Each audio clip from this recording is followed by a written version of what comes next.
पुंसावान संस्कार, सीमंतोन्नयन संस्कार, थोड़ी हमिंग हो रही है, जातकर्म संस्कार, पांचवा है नामकरण संस्कार, छठा है निष्कर्मणा संस्कार, सातवां है अन्नप्राशन संस्कार, जो यहां पर अभी हुआ है, अन्नप्राशन संस्कार।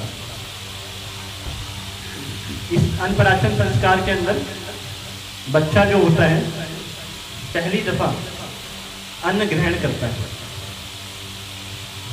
उसके बाद आठवां संस्कार जो होता है मुंडन संस्कार जो करते हैं। उसके बाद नौवां जो होता है कर्ण भेदन संस्कार, कानों को छींटते हैं। 10वां कृष्णा कृष्णा कृष्णा हरे हरे हरे राम राम राम हरे हरे हरे कृष्णा हरे कृष्णा हरे हरे हरे राम राम हरे कृष्णा कृष्णा कृष्णा हरे हरे हरे राम राम हरे हरे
हरे